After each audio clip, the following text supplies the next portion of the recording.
I always thought that, giving the character a bit of those childlike features would make him more unnerving and unsettling because of the contrast of someone that looks innocent and sweet and cute and is capable of doing horrifying things.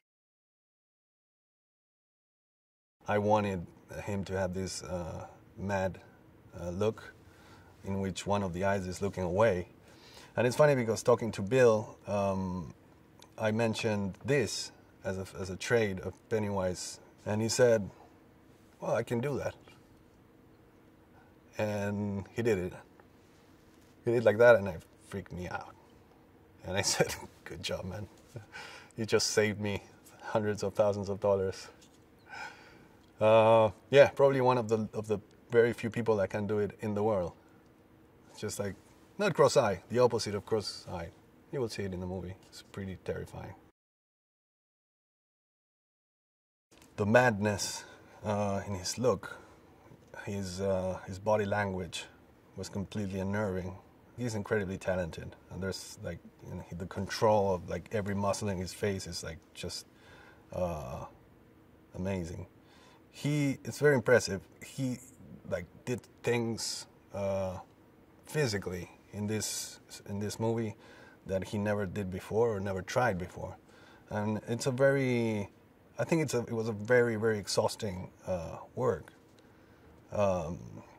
Every single scene with Pennywise implies some certain titanic stunt, and I really have to give it to Bill to go through that, because he did an amazing job and his energy was at full all the time.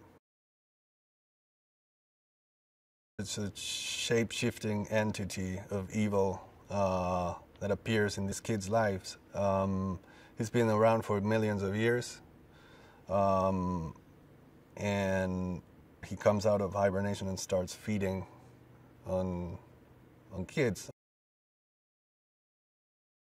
It's curious how each of the actors share a DNA with the characters. It's really fascinating. I mean, it wasn't easy to cast, the losers. But I ended up finding people that share the traits and characteristics with the characters that are playing in such a strong way.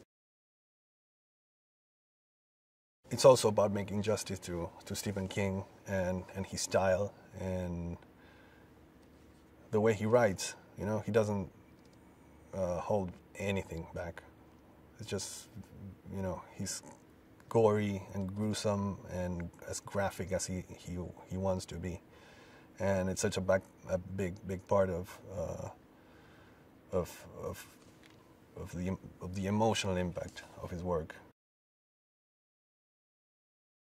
Probably the time of your life where you're most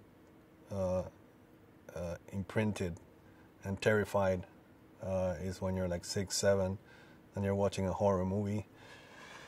And it's a feeling that you won't have again in the rest of your life. So it's a bit of a chimeric quest to get that feeling back. So I think that's what the journey is of a filmmaker that loves making scary movies.